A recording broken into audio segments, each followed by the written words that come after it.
Hello बच्चों, आज से हम शुरुआत करने वाले हैं आंकिक सवाल की। तो बच्चों, आंकिक सवाल जो हमारे 4 अनुसंख्यक गुणधर्म है, उन्हीं से मैंने वाष्पदाब में आपेक्षिक अवनमन इस टॉपिक को लिया है। इससे संबंधित हम 2 से 3 यहाँ पर इसी वीडियो में आंकिक सवाल करेंगे, जिससे क्या होगा कि आप आसानी से इस टाइप के सवाल को कर पाएंगे। तो आइए शुरुआत करते हैं। तो यहाँ पर सवाल आपका दिया हुआ है ग्लूकोज, ठीक है। ग्लूकोज का सूत्र ये है कि 5% विलयन का वाष्पदाब ज्ञात करना है, यानी कि हमको ज्ञात क्या करना है, विलयन का वाष्पदाब ज्ञात करना है। आगे दिया है ग्लूकोज का आणविक द्रव्यमान कितना, 180। बच्चों, ये आणविक द्रव्यमान हमको नहीं भी देते तो हमें याद रखना ग्लूकोज का कितना होता है, 180। आणविक द्रव्यमान बोल दो आप या अनुभार बोल दो, है ना, अनुभार नाम से भी दे सकते हो, आणविक द्रव्यमान बोल सकते हैं। उसके बाद शुद्ध जल का 373 केल्विन पर वाष्पदाब 760 mmHg है। ओके, अब ये सारी चीजें दी हुई है। तो देखो बच्चों, सवाल को जब हम करते हैं तो किस तरीके से आपको करना है। सबसे पहले तो जो पूछा गया जा रहा है वाष्पदाब ज्ञात करना है ना, विलयन का वाष्पदाब। तो सबसे पहले हमें सूत्र पता होगा, तो हम जानते हैं, है ना। यहां से मैं आंसर की शुरुआत कर रहा हूं। हम जानते हैं, आप क्या पता है, आपको सूत्र पता है आपको कि P naught A minus P ए, है ना। इसको अपन यहां से करते हैं शुरुआत। P naught A minus P A upon P naught A equal to क्या होता है, इक्वल टू होता है आपका W1 upon M1 into M2 upon W2, है ना। जिसे बच्चों ये हम सूत्र यदि भूल जाएं तो कैसे याद रखेंगे कि वाष्पदाब वाला इस टाइप के सूत्र है। तो बच्चों, इस सूत्र को याद रखने का तरीका ये है कि आप ऐसे याद रख लो, small n upon capital N। तो स्मॉल n क्या होगा, विलय के मोल, और विलय के मोल निकालते तो भार बटा अनुभार। तो स्मॉल n के लिए W1 अपॉन M1 और n के लिए M2 W2, यानी कि यहाँ पर बड़ी वैल्यू लेना है और इसको स्मॉल वैल्यू, और ये बड़ी वैल्यू जो नीचे रहेगी ऊपर जाएगी तो M2 अपॉन क्या हो जाएगा, W2 हो जाएगा। या आप ये याद ही होगा आपको, हमने इसको सोल्व कर लिया था, है ना, क्योंकि इसकी सहायता से हम वाष्पदाब भी ज्ञात कर सकते हैं और वाष्पशील विलय का अनुभार भी ज्ञात कर सकते हैं। तो बच्चों, पहली चीज तो हमें ये पता है। अब इसमें हमको सारी वैल्यू पुट करना है और केवल ज्ञात क्या करना है, विलयन का वाष्पदाब। तो विलयन का वाष्पदाब को हम किसे दर्शाते हैं, पीए से। तो मैं सारी चीजें सवाल में लिख देता हूं जो हमें दी हुई है और जो हमें ज्ञात करना है। तो पहले हमें ज्ञात करना वो लिख देता हूं।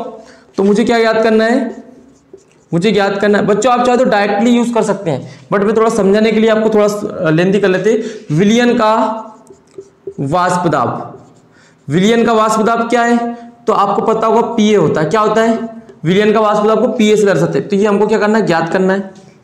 उसके बाद दे रखा ग्लूकोज के 5%, यानी ग्लूकोज का 5% विलयन की बात हो रही है। तो सोचो 5% विलयन क्या होता है।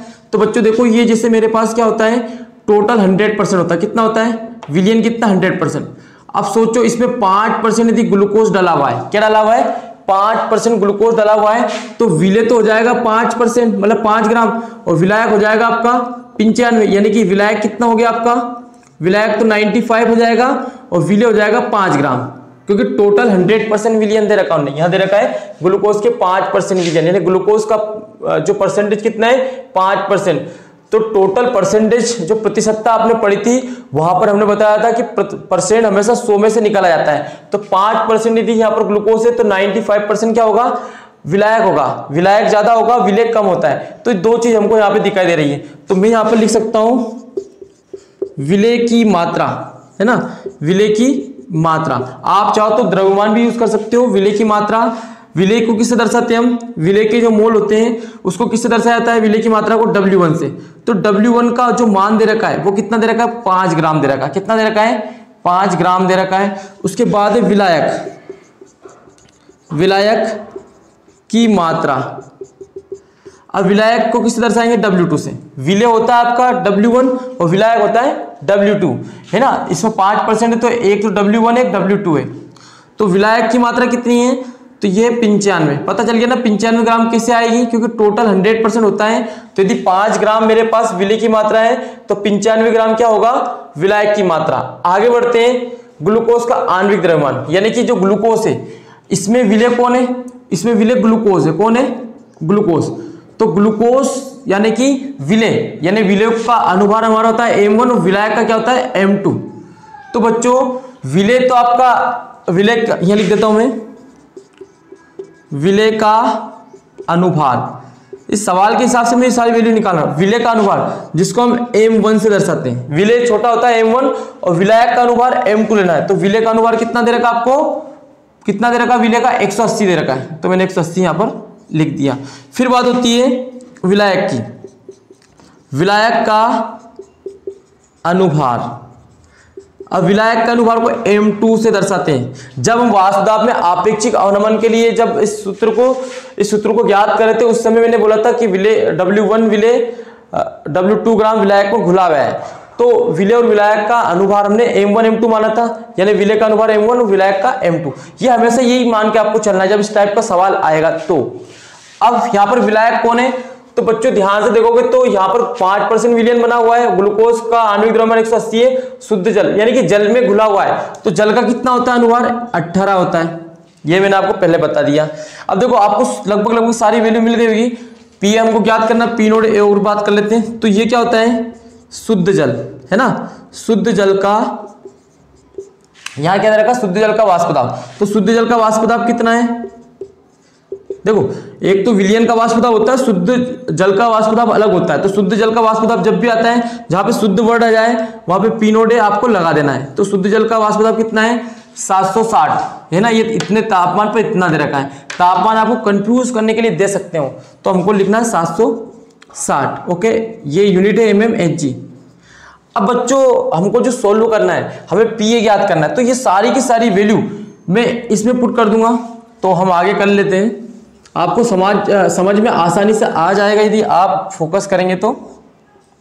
अब देखो डायरेक्ट हम मान रखने पर एक और चीज मैं आपको बताता हूँ, हमें इतना सारा जो थ्योरी हिंदी की लिखने की कोई जरूरत नहीं है। यदि आपको डायरेक्टली ये मान है, मैं पहले सवाल में तो ये इसलिए लिख रहा हूँ कि ताकि ये क्या चीज होती है, किसको क्या बोला जाता है, ये आपको पता है पहले से भी, पर रिपीट आपका एक बार हो जाए और फिर डायरेक्टली आप ये वाली वैल्यू रख के इनका मान रख सकते हैं। अब देखो मैं जब मान रखूंगा तो पी नोट ए का मान कितना आएगा, 760 आएगा अपॉन माइनस भी, सॉरी यहाँ पर माइनस, यहाँ पर पी ए तो मुझे ज्ञात करना है विलयन का वाष्प दाब। इसको आप बार बार रिपीट करें, बोले बार बार तो याद होगा। शुद्ध विलायक का वाष्प दाब कौन है, शुद्ध विलायक जल का वाष्प दाब कितना, 760। ये 760 रखा मैंने, इक्वल टू W1 विलय की मात्रा, तो विलय कौन है 5 ग्राम, ये 5 लिखा, अपॉन विलय का अनुभार यानी ग्लूकोज का अनुभार कितना 180 इंटू, फिर देखे ये विलायक का अनुभार है m2, मोलिकुलर मास किसका है यहाँ पर विलायक का, तो विलायक का अनुभार कितना है m2 18 है, तो ये मैंने 18 यहाँ पर रख दिया। फिर बात करते हैं W2 विलायक की मात्रा, तो विलायक कितना था टोटल, यहाँ पर विलायक 5% मतलब 95 है ना, ये रख दिया हमने। अब देखो सोल्व करना बिल्कुल आसानी से, देखो 5 एकम 5, यहाँ पे 5 से कट करोगे तो 5 एकम 5 बचे 4, 5 नाम 45, ये 18 से आप कट करोगे 18 एकम 18 और 18 धाम 180। तो अब इसको सोल्व करते तो हम क्या करते हैं, 760 इक्वल के उधर जाएगा तो ऊपर चला जाएगा, ऊपर एक और एक का इंटू करेंगे तो एक ही आएगा, तो 760 का मल्टीप्लाई इधर कर देते हैं, तो यहाँ बचेगा आपका 760 माइनस पी 760 माइनस पी, तो ऐसा कैसे इसका क्रॉस मल्टीप्लाई ऊपर कर दिया तो ऊपर हो जाएगा 760 अपॉन कितना हो जाएगा 10 इंटू 90 190। ओके, 1 0 से 1 0 कट और 19 यानी 19 का पहाड़ा ले आप तो 19 चुकू 74, कितना आएगा यहाँ पर 4 आएगा। तो पी निकाला तो माइनस का पी उधर लेके जाएं इक्वल के तो प्लस का हो जाएगा, तो 760 4 को इधर लेके आए तो माइनस का 4 हो जाएगा और पी को उधर लेके जाएंगे तो प्लस का पी हो जाएगा। ये आपको पता होगा छोटी क्लासों में ऐसे जब इक्वल के हम संख्या की इक्वल के यानी बराबर के इधर उधर संख्या जब ट्रांसफर करते हैं तो जो साइन होता है वो बदल जाता है। जैसे मैंने माइनस पी को उधर लेके गए तो प्लस का पी हो गया और ये 4 प्लस का था इधर आके माइनस का हो गया। 760 में से 4 गए तो 756, तो पी यानी कि शुद्ध विलायक का सॉरी क्या याद करना था, विलयन का वाष्प दाब। तो विलयन का वाष्प दाब कितना हो गया, तो ये लिख सकते हैं विलयन का वाष्प दाब, विलयन का वाष्प दाब यानी कि पीए कितना है आपका 756, कितना है 756। अब बच्चों यहाँ पर यूनिट लगाना है तो आपका mmHg है तो इसका क्या जाएगा मिलीमीटर, जैसे किलोग्राम का ग्राम लगाते हैं ना ऐसे यहाँ पर mmHg का mm आएगा। तो ये आपका क्या हो गया आंसर हो गया। बहुत इजी सवाल है, इसी टाइप का हम एक और सवाल लेते हैं ताकि आपको चीजें और क्लियर होती जाएगी। पहले आपको करके देख लेना है, मैं जैसे सवाल लिखूंगा वैसे आप वीडियो को थोड़ा सा पॉज करेंगे, रोकेंगे और रोक कर आप सवाल को एक बार सोल्व करेंगे, आपका आंसर आता है या नहीं आता है फिर, है ना। तो ठीक है, हम एक सवाल को कर लेते हैं, मैं इसको क्लीन कर देता हूँ। एक सवाल ये हमने एक सवाल लिया है वापिस से, सवाल को पहले एक बार पढ़ लें आप। 298 केल्विन पर जल का वाष्प दाब 23.75 mmHg है। इसी ताप पर यूरिया के 5% विलयन का वाष्प दाब ज्ञात करना है। तो बच्चों इस टाइप के क्वेश्चन में सारी चीजें छुपी हुई रहती है, तो उसको कैसे पहचानना है ये ध्यान रखना है। सबसे पहले तो वाष्प दाब वाला सवाल है तो हमको सूत्र यूज कर लेना है जो हम जानते हैं। कौन सा सूत्र है आपका, हम जानते हैं, है ना, P not A minus PA upon P not A equal to क्या होता है आपका W1 M1 into M2 W2। अब देखना विलयन का वाष्प दाब PA, ये चीजें मैंने क्लीन नहीं की क्योंकि अभी हमने किया है ऐसा कैसे ही। तो PA कितना दे रखा आपको, विलयन का वाष्प दाब ज्ञात करना है, तो ये देखिए ज्ञात करना है वापस से। फिर दूसरी चीज है विलय की मात्रा, तो विलय कौन है, तो यहाँ पर विलय कौन है, यूरिया की बात हो रही है, यूरिया के 5% विलयन, यानी कि इस बार क्या है, इसमें विलयन के अंदर, इस विलयन के अंदर जो विलय पदार्थ है वो आपका कौन है, यूरिया। ये यूरिया का 5% यानी कि 5 ग्राम यूरिया है और 95 ग्राम के आपका जल है। तो विलय और विलायक यहाँ पे पता चल चुका है।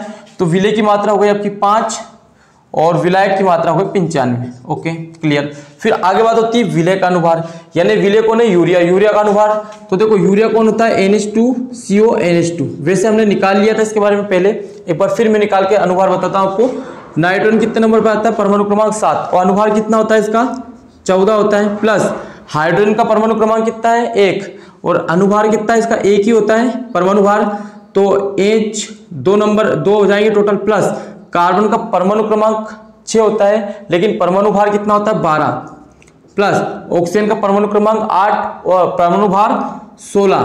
प्लस नाइट्रोजन का वापिस परमाणु भार 14 हो जाएगा प्लस हाइड्रोजन का 2। तो इनको जोड़ेंगे तो 16 32 16 48 और 12 60, यानी यूरिया का कितना होता है, अनुभार कितना होता है यूरिया का 60। तो विलय का अनुभार कितना 60। वैसे मैंने आपको पहले बता चुका हूं मैं आपको क्या क्या याद रखना है। जैसे ग्लूकोज आपका होता है, ग्लूकोज का 180 याद रखना है। जल का आपको कितना याद रखना है 18 याद रखना है। यूरिया का आपको कितना याद रखना है, यूरिया को आपको याद रखना है 60।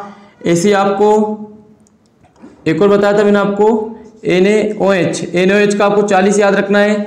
NaCl का 58.5 याद रखना है। इतना सा आपने याद रख लिया तो यही चीजें आती हैं, इनको आप हमेशा विलियन, इनके विलियन आते हैं तो ये चीज आपको याद है तो डायरेक्टली आप याद रख यहाँ पे लिख सकते हो सकता है सवाल में वो ब्रैकेट में लिख देते हैं यूरिया का अनुभार, आपको लिखकर दे भी सकते थे बट हमको तो पहले से ही पता है तो हमने लिख लिया। फिर विलायक का अनुभार, तो विलायक कौन है, जल है, क्योंकि जल की बात हो रही है सवाल में, जल का वाष्प दाब ये वो चीजें।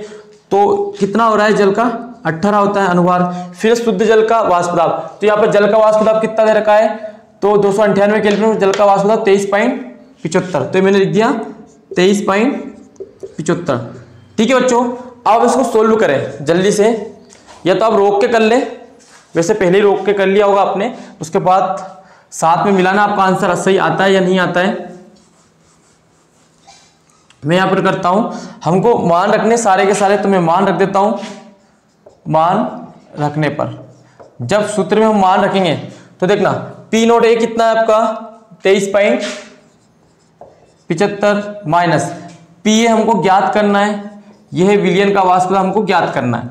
फिर हम बात करते हैं P नोट A का, तो वापस 23.75 रखना है इक्वल टू W1 विलय की मात्रा, तो विलय कितना था हमका 5, विलय का अनुभार यानी कि यूरिया का अनुभार कितना था 60 इंटू, फिर यहाँ पर M2 विलायक का अनुभार, तो विलायक कौन है, जल का अनुभार 18 अपॉन W2 विलायक की मात्रा 95। ओके वापस हम कट करते हैं, तो बच्चों 5 एकम 5, इसको कट करते हैं तो 5 एकम 5 और बचे 4, 5 नाम 45, ये कट जाएगा क्या, 6 से कट जाएगा, 6 × 18 और 6 एकम 6 और 0 10 आ जाएगा। तो देखो हम क्या करते हैं, पहले जैसा किया था वैसे हम करते हैं, तो 23.75 ऐसा कैसे ही माइनस PA 23.75 कोस मल्टीप्लाई 3 में करेंगे तो यहाँ लिख सकते हैं 23.75 इंटू 3 और बटे में क्या रहेगा 10 इंटू 19 यानी कि 190 है ना। तो बच्चों अपन क्या करते हैं 3 का गुना कर लेते हैं ताकि सवाल थोड़ा छोटा हो जाए। 3 5 15 के 5 हासिल 1, 3 7 21, 21 और 1 22, 22 के 2 हासिल आए 2। फिर यहाँ पर पॉइंट लगा दिया हमने जो पॉइंट था वहाँ पर। फिर 3 तिया 9, 9 और 2 11 का 1 हासिल आया आपको वापिस से 1। फिर क्या होता है 3 का इंटू 2 में करेंगे है ना, 3 दूनी 6 और 1 7, तो 71.25 भाग देना 190 का है ना। और यहाँ पर आपका 23.75 आपका ऐसा कैसे चल रहा है माइनस पी ए भी आपका ऐसा कैसे ही है। तो हम क्या करते हैं या तो आप डिवाइड करिए या फिर यहाँ से पॉइंट हटा लेते हैं। देखो थोड़ा सा इजी करना है तो आप एक काम करो, यहाँ से जैसे मैं पॉइंट हटाऊंगा वैसे यहाँ कितने जीरो लग जाएंगे 2 जीरो, क्योंकि इधर 2 नंबर है ना। देखो इधर की वैल्यू तो सेम रहेगी आपकी, इधर हमको सोल्व करना है तो इसको आसान करें आप। तो ये होगा 71.25 है ना, और यहाँ पर 19 के साथ 1 2 3 जीरो यानी कि 1000 को हम अलग लग देते हैं ताकि 1000 का भाग देना आपके लिए आसान रहेगा। हम केवल 19 का ही भाग दे लेते हैं है ना। तो जैसे मैं 19 का भाग दे के देखता हूँ यहाँ पर, जब 19 का भाग 71.25 में देंगे तो क्या आएगा। तो देखिए 19 एकम 19, 19 दूनी 19 तिया 57, 19 चुको 76 होते हैं तो 57 यानी कि 11 में से 7 गए तो 4। फिर यहाँ पर कितना बचा आपका, यहाँ पर आपका हो गया 6 में से 5 गए तो 1 यानी 14 बचेंगे। फिर 2 ले लेंगे तो लगभग कितनी बार जाएगा, तो 19 का 5 बार दोगे तो 19.95, 19 कितना हो जाएगा आपका 114 है ना। 19 छक्के 133। तो देख लीजिए आप 7 का इंटू जब 19 में करेंगे 133 आ रहा है 7 है ना, 133 ही आएगा वैसे आप करके देख लें। 9 7 63 के 3 और 7 एकम 7 और 6 13 मतलब 133 लगभग आ रहा है। अब जब आप इसमें 142 में से 133 को घटाएंगे तो 9 बचेंगे, क्योंकि 12 में से 3 गए तो 9 ये हो जाएंगे, 3 में से 3 कुछ नहीं बचेगा, 1 में से 1 कुछ नहीं बचेगा यानी कि 9 बच रहे हैं। अब हम ऊपर से क्या लेंगे, यहाँ पर अभी हमने किसको लिया था 2 को लिया था, अब 5 लेंगे तो 19 पंच कितना होगा 19 पंच 95। चलो पूरा भाग चला गया यानी कि कितना है आपका। तो बच्चों इसी तरीके से आप करोगे तो आराम से आ जाएगा आपको बच्चा। यहाँ पर जब 19 का भाग इसमें दिया तो 375 कितना है 375। अभी भाग हमको 1000 का भी देना है, किसका देना है 1000 का भाग और देना है। देखो 23.75 माइनस पी है आपका ऐसा का ऐसा ही है। अभी हम आगे करते हैं तो देखिए आप क्या होगा यहाँ पर, तो आप ध्यान से देखोगे तो यहाँ पर 23.75 तो आपका ऐसा कैसे 23.75 माइनस पी है, ये आपका ऐसा का ऐसे ही रहने वाला है इक्वल टू। अब देखो भाग देना ये आसान क्यों आपके लिए, क्योंकि जैसे हम इसका भाग देंगे तो जितने नंबर है उसके पहले पॉइंट लग जाएगा। तो देखिए आप 1 2 3 जीरो है तो 3 नंबर के पहले पॉइंट लगाना यानी कि 1 2 3 इसके पहले आपको पॉइंट लगाना। इसीलिए मैंने क्या किया था यहाँ पर 19 को अलग लिखा था और 1000 को अलग लिख लिया था और 19 का भाग दिया तो 375 आया। फिर 1000 का भाग देना इजी हो जाता है। इन चीजों का आप यूज करें क्योंकि आप क्लास 12th के स्टूडेंट हैं, पता चल रहा है कि पूरे मल्टीप्लाई कर रहे हैं और 19,000 का 19 लाख का भाग दिए जा रहे हैं, सूझ नहीं पड़ रही है बच्चों को। तो ऐसा आपको नहीं करना है, 19,000 का भाग दोगे तो थोड़ा प्रॉब्लम क्रिएट होगी, तो इसको अलग टुकड़ों में करो आप, है ना। अब आप इतने इंटेलिजेंट तो हैं कि आप आसानी से कर सकते हो इन चीजों को। अब देखो यहाँ पर क्या होगा, आगे कुछ नहीं तो जीरो लगा सकते हैं। अब पी ए का मान निकालना, बस माइनस ही करना है अब हमको। तो ये 23.75 इसको इधर लेके आइए तो माइनस का हो जाएगा 0.375 और पी ए आपका इक्वल में चला जाएगा। ओके, अब माइनस कैसे करोगे, तो देखो यहाँ भी बच्चे कंफ्यूज होते हैं।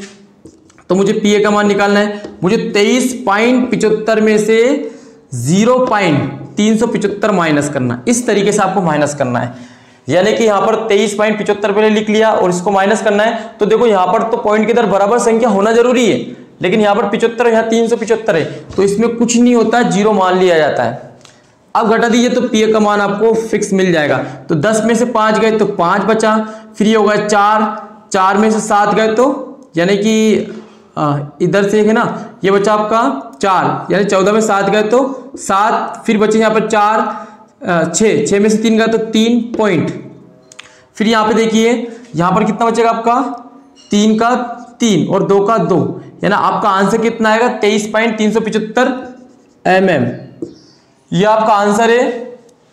तो देखिए कितने इजी तरीके से हमने कर लिया है। यदि आपका मतलब हमको क्या करना रहता है, सोल्व जब हम करते हैं ना सवाल को, तो आपको थोड़ा सा इजी वे में दिमाग को कूल रखना है और इजी वे में सोल्व करना है, तो इसमें गलती होने की संभावना बहुत ज्यादा कम रहेगी।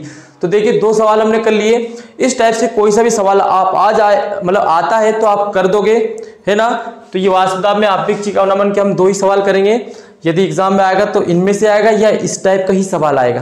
तो बच्चों ये सवाल भी आप नोट डाउन कर लें, या मैं इनका नोट्स आपको उपलब्ध करवा रहा हूँ, वहां से आप नोट्स बना लेना। ठीक है बच्चों, अगले वीडियो में फिर मिलते हैं। बच्चों हम आपके लिए इतनी मेहनत करें तो कम से कम आप लाइक तो दीजिए वीडियो पे। मैंने अभी जितने भी वीडियो देखे 1 या 2 लाइक 3 लाइक मिलते हैं। तो बच्चों आपको पसंद नहीं आता तो अनलाइक कर दीजिए, बट ये तो लाइक या अनलाइक, ताकि हम थोड़ा सा और आपको क्वालिटी दे पाएँ, हमें समझ में आए। आप कमेंट बॉक्स में लिख दीजिए कि सर हमें ये प्रॉब्लम आती है, या आप पढ़ाने का तरीका ऐसे चेंज कीजिए, थोड़ा सा हमें समझ में आएगा। इससे है ना, आप जवाब नहीं दोगे तो हमें पता नहीं चल पाएगा। ठीक है बच्चों, फिर अगले वीडियो में मिलते हैं, अगले लेक्चर में। वहाँ पे हम नया एक टॉपिक के साथ आएंगे। या आपका जो आपके अनुसंग के गुणधर्म चल रहे हैं, तो हमने पहला पोर्शन पूरा कर लिया है। दूसरा पोर्शन हम चलेंगे जिसमें हिमांक क्वोतनांक उन्नयन पढ़ेंगे। क्वोतनांक उन्नयन को पहले सोल्व करेंगे, फिर क्वोतनांक उन्नयन के सवाल करेंगे। तो थोड़ा इसमें पेशेंस की जरूरत है, धैर्यता की जरूरत पड़ेगी आपको, क्योंकि इन चीज़ों में बच्चे बोरिंग हो जाते हैं, और जो बच्चा यहाँ बोरिंग नहीं होगा वो बहुत अच्छा करेगा, है ना। तो अभी समर वेकेशन है, आप बिल्कुल समर वेकेशन का मजा लीजिए, साथ साथ पढ़ते भी रहिए। ठीक है बच्चों, फिर